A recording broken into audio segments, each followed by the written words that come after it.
Welcome to episode 297 of the Working Fans Podcast, where we have a lot of wrestling to talk this week, WWE Backlash. But before we get to it, a lot of people that watch us aren't subscribed. So please, if you enjoy what we do here, hit that subscribe button so you know the next time we talk wrestling. And I'm going to pull it up here. Dave, we are doing a live watch along of WWE Backlash tomorrow night, 7 p.m. I believe I set it for like 6:55 to get a little pre-talk in, but what's your level of excitement for this card? I'd say moderate. I don't think I'm like blown away by anything. You know, ironically enough, McAfee and Gunther is probably one of the more matches that interests me the most. I know we'll break it down, but I feel like when I talk about this card, like that's something that's kind of different. So that's kind of popping out to me here. Like Cena and Orton, I mean, it'll be good. It'll be good, but it's like I don't know. I'm kind of like, like I'm sure it'll be fun, but I'm not like I don't feel like I have to watch this as like a lot of other cards. I mean, we have to watch it because of the live watch. Well, you know what I mean. Yeah, just like you, I'm kind of right there with. I'm interested in that Cena Orton main event. You know, kind of the last time they're gonna go up against each other supposedly. So I'm interested in that. And Gunther and McAfee, when I heard about that, the guys at work were telling me, and I'm like, oh wow, so that's gonna be interesting. But let's break down the card and give our predictions. Yes, indeed. All right. As I pull it up right here, first match on the show, we're going to preview. Dominic Mysterio defends the Intercontinental title against Penta. All right. I like this matchup. Dominic's a great heat getter. Something tells me that Dominic is going to have a bit of a run here. So as much as I like Penta, and Penta had a lot of fire coming in, I don't think he's taken this title off of Dominic yet. I'm going to go different, and I'm going to say it's Penta's time. Dominic was the right choice at WrestleMania, big stage, let him get that title there. But I feel like Penta's got to get that title, and Backlash is going to be the time. All right. Continuing on with this show. Fatal four-way match for the United States Championship. Jacob Fatu versus LA Knight versus Damian Priest versus Drew McIntyre. I like this matchup. I forgot about this. This is a fun little thing here, I think, just because all these guys generally kill it when they're against each other. That being said, I feel confident again. I'm saying no title changes hand. Jacob Fatu is keeping that gold. Jacob Fatu, 100%. I can't disagree with you on that. All right, continuing on here, we got Pat McAfee versus Gunther. I like McAfee. He always brings his best. This is a guy outside of the wrestling business, but he's been trained by Rip Rogers, former guest of the show, by the way. And he's a guy that always gives his all, respects the wrestling business. This will be no different. And Gunther can make a great match with anybody anyway. I can't wait to see how they pull this off, but I got to go Gunther all day. Yeah, when I was talking with John White at work about it, and when we talked about this match, he goes, McAfee has to lose, right? And I'm like, yeah, I think Gunther pulverizes McAfee, maybe takes him out of commentary for a little bit. And, the real question is, where does Gunther go from there? Does somebody step in to try and stop him from like hurting McAfee too much? But I have to go Gunther as well. I just see it as, kind of furthering a storyline, and something's going to happen there. All right. Lyla Valkyria versus Becky Lynch, WWE Women's Intercontinental Championship. I think we talked about it at WrestleMania. I think Lyra's solid, but she hasn't shown me that next gear yet. I feel like she's actually started to really raise her game up these last couple of weeks with some of these promos with Becky here. However, I feel like Becky's coming back to win this Intercontinental Championship. And maybe it'll be to give it back to Lyra at some point, or maybe to put someone else over. But I feel like Becky's going to win this championship, and then it's going to be her job to elevate it. What do you think? I want Lyra to win and be like a better champion because she overcame Becky Lynch. But I'm right there with you. I think Becky's taking that title off of her. All right. And John Cena, Randy Orton main event on this 5-match card. Mwah, love your 5-match cards. I very much like the sound of that. That sounds like that could be done by a solid 10 o'clock. Yes. Yes, for sure. And I'm gonna go Cena. I don't think Cena. I know it's Orton's hometown, but I don't think Cena's losing that gold just yet. Yeah, I think it's gonna be Cena as well. It's gonna be a good match. You know, this feels like a throwback to, almost like the modern legends of WWE, which I think Randy Orton and John Cena have, made themselves since they've been around 20 something years. I'm looking forward to this match a lot, but I don't see Randy taking that title off Cena. Yes, indeed. So that will be Backlash. We got some other Where shows do coming we go after Backlash for that title with Cena? up. That's a good question. Cody's gone. So is Cody coming back? He's got to come back at some point. Like, what are we doing with Cody? I would think maybe Cody by SummerSlam, but you got to have Cody by something to kind of SummerSlam. carry you over there. Yeah, that's a good question. God,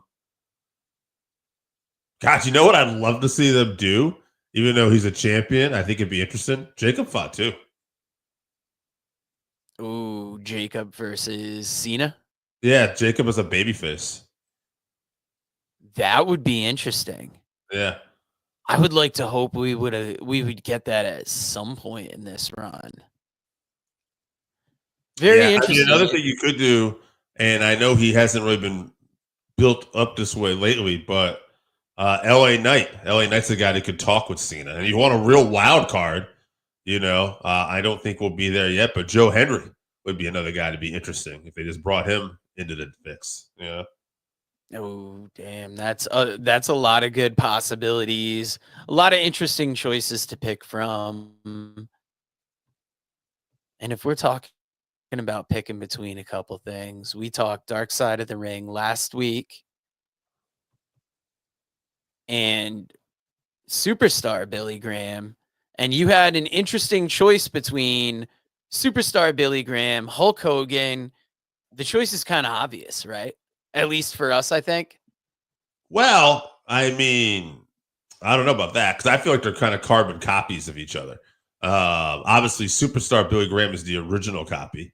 I was just talking about this with somebody too because there's they talked about on Dark Side too, I think, where there's this interview where with Hulk Hogan, where he talks about Billy Graham being somebody he thinks he heard of, back in the day, and it's just like you think you heard of him, like he ripped off his stick, I guess if the question is, which I posed, was who's the better overall professional wrestler? They're pretty even in a lot of ways. Both got good physiques. Both could talk the talk. I found Billy Graham more entertaining personally, so I would like Billy more. But at the end of the day, Hogan just drew that more money. Billy probably could have, but he never got that opportunity, right? Because of things, whether it was his own demons, but also Vince McMahon Sr. just wasn't the right time, right place. So for me, since they are so close here, as much as I like Billy Graham, I think I got to go with Hogan here, just because I think that we know that Hogan could draw, and look, there's some matches out there with Hogan in Japan. We know Hogan could wrestle from time to time too. Yeah, it's kind of like a few weeks ago when we talked about Jack Briscoe and we compared him to somebody, but we had seen the other person way more. Sure. And it's the same here with the older I get and the more I see Superstar Billy Graham interviews. Yeah, he stands out, and I think he's a better talker than Hogan. But like growing up, Hogan was always that prototypical wrestler talk. We grew up in the Hogan era where he was the biggest wrestler, the best. From what I know about these guys, I have to pick Hogan as well. And Dave, I'm going to suggest we do what we did with Jack Briscoe. And for next week's show, we'll watch 3 Billy Graham matches and try and, discover a little bit more about him and see what was special about him in the ring. All right. And we did one preview, but another preview snuck up on us. And we want to talk about this because I think we've talked on the show before how we have enjoyed this new startup, Maple Leaf Pro Wrestling. We've watched a few of their shows. They have another show tomorrow night as well, Northern Rising. Are you excited for this card, Dave? Well, I'm looking at it now. I'll just say I liked everything that these guys have done so far. I like the look of their show, and I like the way they've built up stuff. And having Morrow on it is a nice touch. 100%. Let's give some predictions and kind of let people know what's going to be on this show. All right, let's look at this first one here. We have a 20-man gauntlet, 20-man gauntlet match for the inaugural MLP Canadian Championship. All right, PCO versus Rhino versus Billy Gunn versus El Fantasma versus Raz Aziz versus QT Marshall versus Rich Swan, Psycho Mark, Bishop Dyer, that's Baron Corbin, by the way, Sheldon Jean, Blue Bog, never mind, guy from India, Josh Alexander, Johnny Paris, Michael Allen, Richard Clark, Alex, check your DM Zane, Mo Jabari, Rohan Raja, Brent Banks, El Reverso, and Matt Cardona. All right, I think I got all but one of them there. That is your 20-man gauntlet. That's quite a collection of names there. There is all over the place here. I know one of those guys is the former Jinder Mahal as well. So yeah, Canadian Championship. I don't know, man. Like, there's a lot of interesting veterans on here. I'd like to see them maybe put that on.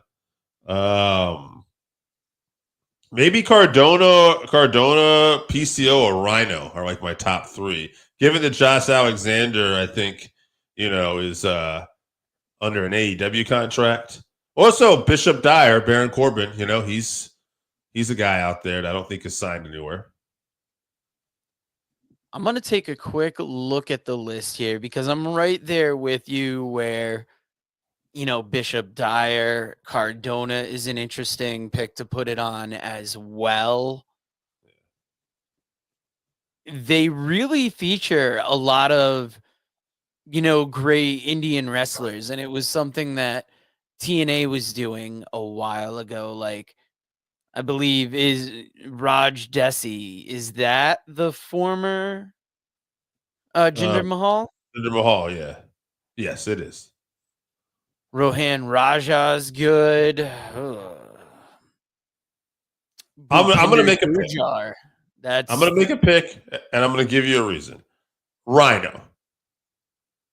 And Rhino, because Rhino is actually an MLP has been doing stuff with the NWA too. Rhino is on the Crockett Cup show, wrestling Thomas Latimer for the heavyweight championship at the old ECW arena. Ooh, damn.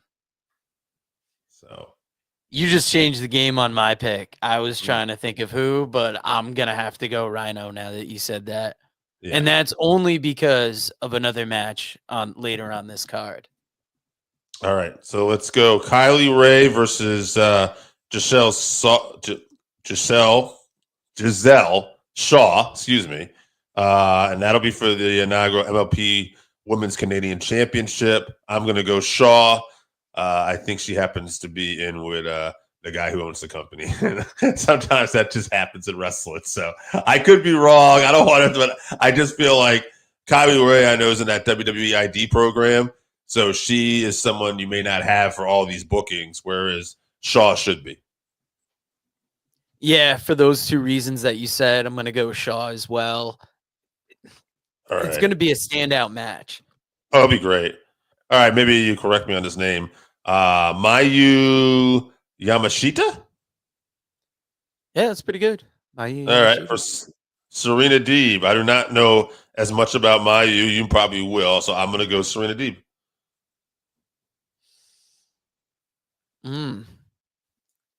Yamashita's good.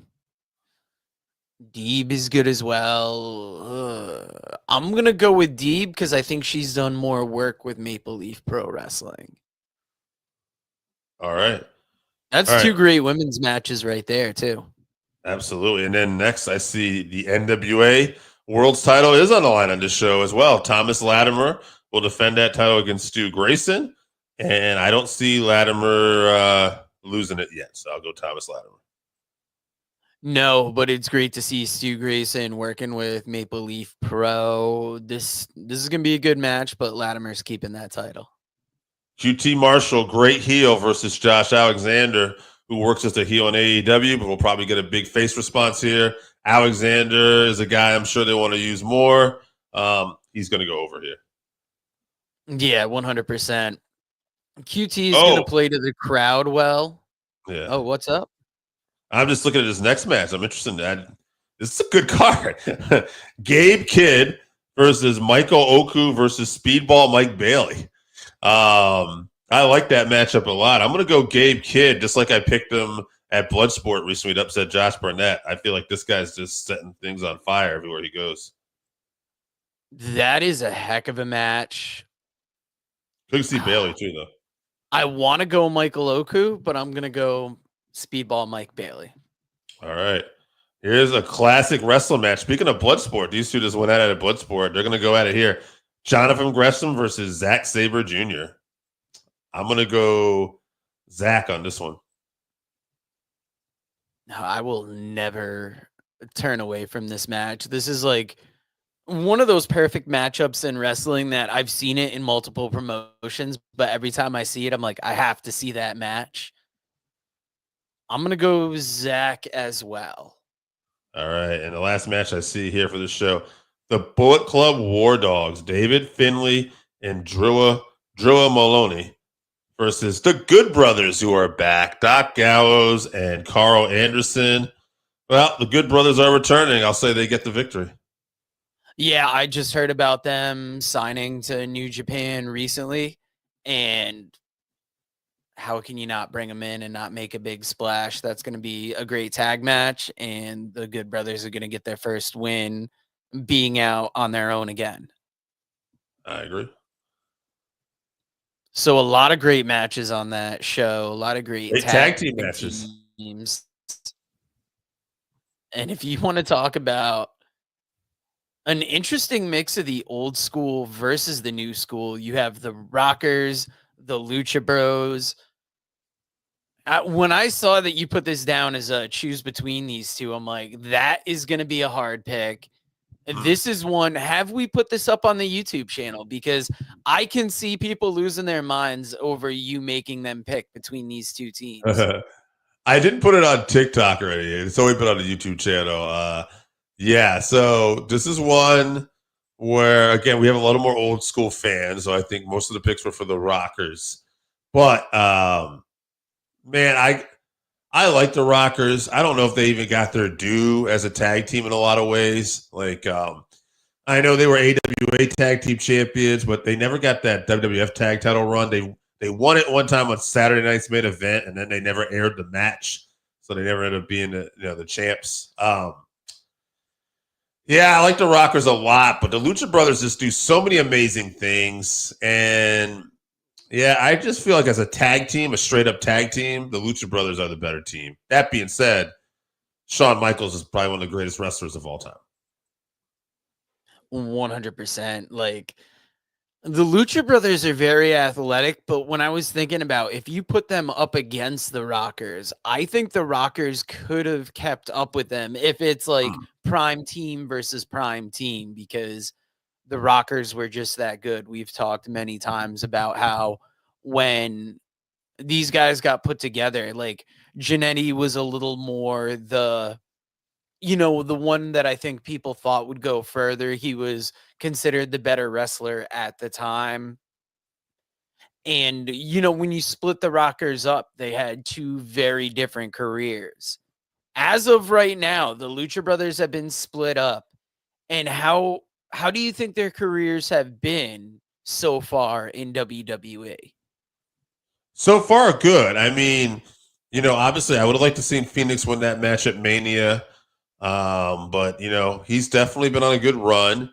And Penta was on fire. I don't think that you could say that maybe Penta's, hasn't been doing as much the last couple of weeks, but I'm not sold. I think Penta and Phoenix got good pushes ahead of them, and I think eventually we're going to see them team up again and be tag champions on one of the brands. I agree with you. It's like they've both done good. They haven't done anything like too wild yet where they've stood out like amazingly. And they haven't been buried, which is good because, when the Rockers split up, Jannetty kind of hit that rocky path and didn't reach the heights that Shawn did. But if I'm picking between these two teams, it's hard, but I'm going to go with the Rockers. I think it would be a heck of a match. I think they would take the win if I was hard pressed. It's tough because I really like the Lucha Bros, and like you, I want to see them team up again. Yeah. But that was an interesting couple of picks this week, and another interesting part of the week, Billy Jack Haynes, Dark Side of the Ring. Dave and I have not talked about this yet at all. There was a lot of real life stuff going on this week. So, Dave, what did you think of the Billy Jack Haynes Dark Side of the Ring? Well, I'd always heard clips of Billy being a little bit off and saying some wild things. And, man, watching this episode really confirmed all that. Just the stories about the, the America's Most Wanted murder of the two kids where it seemed like he tried to interject himself saying he was there, but there was no proof that he was there. And all these wild stories that made no sense other than the fact that, he would try to draw attention to himself possibly. And, usually when you see old time wrestlers like that, you're thinking they're looking for one more run, right? They're trying to get something, but it's like, man, Billy was like years and years past his prime when he was already saying this stuff. So I do wonder about his mental health watching this. It was very interesting. I had missed a preview for this last week when, because my fast forward works a little fast sometimes on the Sling app, and I just going through commercials and I just missed the preview of this. I didn't realize he was going to be actually doing the interview from prison. And I thought that was pretty wild. And you had actually said something about that last week, and it kind of went one ear out the other. But yeah, this was one of the more interesting Dark Side episodes ever, I think, just for that reason, for the fact they did it while he was in prison. And this guy, he looked like a superstar back in the day. And, I liked Billy Jack Haynes as a kid when I first saw him. But then you see, like, this how his physique changed over time, and then you eventually, like I said, you see these wild, crazy stuff and the stuff he was doing in the shoot interviews and saying. And then, whatever. I mean, I don't know if the man killed his wife or didn't, but just the fact all this stuff is happening, it's just very, very sad and bizarre. Yeah, this is one of the, safe to say, the weirder episodes of Dark Side of the Ring. They've covered a variety of topics, but you have a lot of things going on here. You have, like I had said, that I had heard from the creator that Billy Jack reached out to them because he wanted to do an episode, which is interesting because as we see during the episode, his lawyer is there and there's certain things he can't talk about. So it's almost, why do this? And then you just have the collection of crazy things he's said over the years. There was the prosecutor that, there was somebody featured in this episode that had told him about a story. And then not too long after he told him about that story, Billy Jack went somewhere else trying to put himself in that story. And the guy's like, Billy Jack wouldn't have known. He didn't know about that before I told him about that. Right. And We hear it a lot with Hulk Hogan where, he tells a lot of, and people never know what to chop it up to. Um, is it them lying? Is it wrestler brain where they've just forgotten things? With Billy, like you said, it's got to be mental illness. It's got to Mhm. be a little wrestler brain.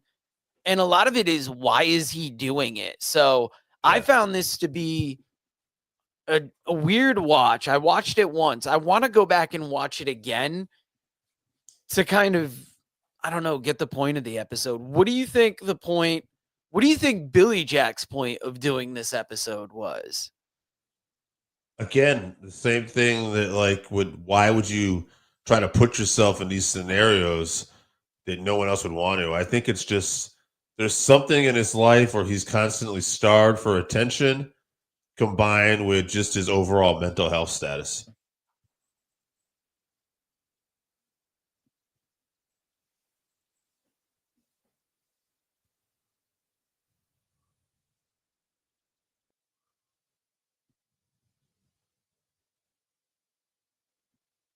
Do you think it's like a wrestler thing where he just needs attention and, he just programmed his mind to say whatever to get attention? Or do you think he believes anything he says? It's quite possible. I really would say that I think Billy Jack Haynes has some severe mental health issues. So I would not be shocked if he believes a lot of what he's saying.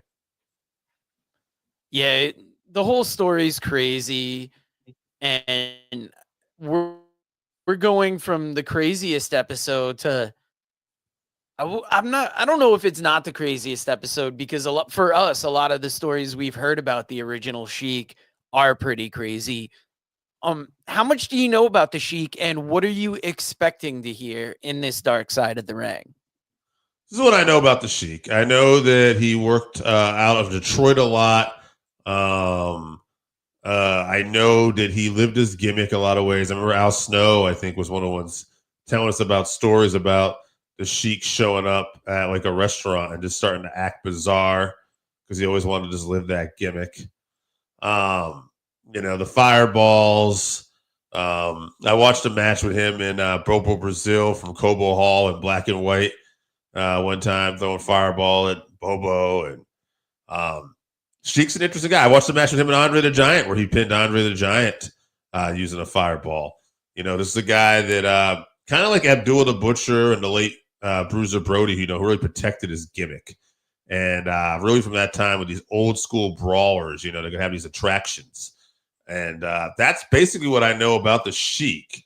As far as a lot of stuff in his personal life, I never read the book that I know we're going to talk a little about. So I don't know much about his personal stuff beyond the wrestling ring. I've read the book, so it's going to be interesting to see what they do cover because basically a lot of what you said, I feel like is going to be in there.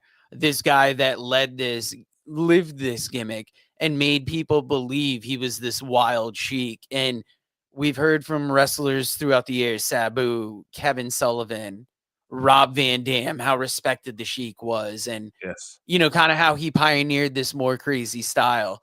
I think the biggest thing going to be featured on this episode is he had this huge rise and then there was this catastrophic downfall.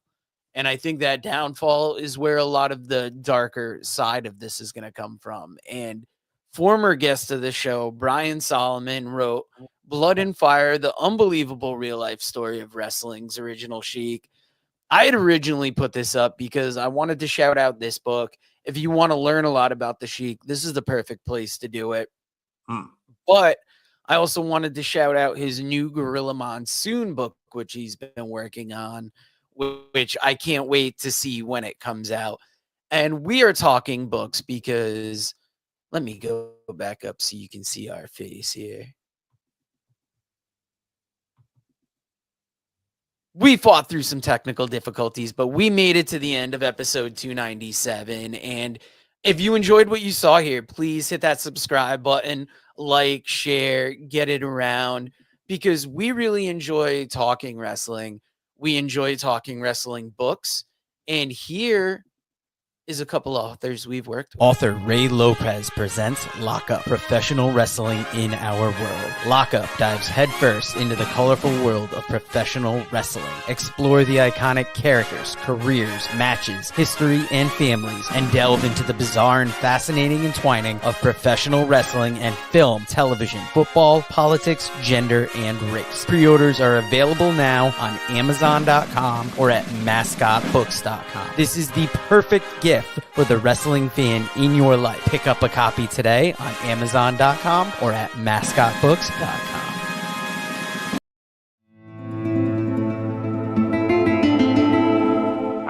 All you got young wrestling fans out there, listen, Old Black Bart has got a book. It's called Wrestle Black Bart. It's got some that good stories in there about some that good wrestlers. Read stories of Dusty Rhodes, Devon Eric, Scott Casey, Sergeant Slaughter, Roddy Piper, Mr. Fuji, Ron Bass, Bruiser Brody, Mike Davis, The Grappler, and many others. And I guarantee you one thing. That it'll be the best dadgum read you've had in a long, long time. Get your book today at Russellville.com or on Amazon. Russellville, it's where wrestling lives.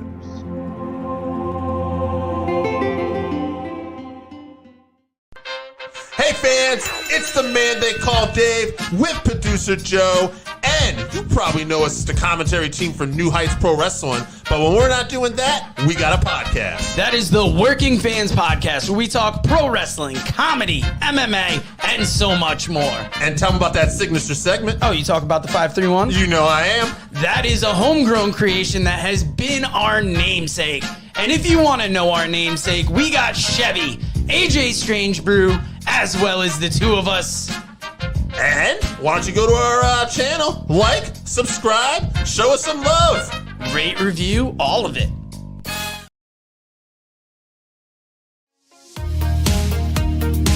Read about the Northern Wrestling Federation in the book presented by Russellville.com, The Pro Wrestling Vault, Volume 2. Hear the story of Roger Ruffin, the man who trained Carl Anderson, the Monster Abyss, Jordan Clearwater, Chris Harris, and Jillian Hall. Plus 45 other short stories, including Jazz, Bobby Eaton, Kamala, Thunder Rosa, Mario Mancini, Scott Casey, PJ Black, Kerry Morton, Sal Renaro, Jeremiah Plunkett, Colby Carino, Bam Bam Malone, and many others. Get your book today at Russellville.com. Russellville, it's where wrestling lives.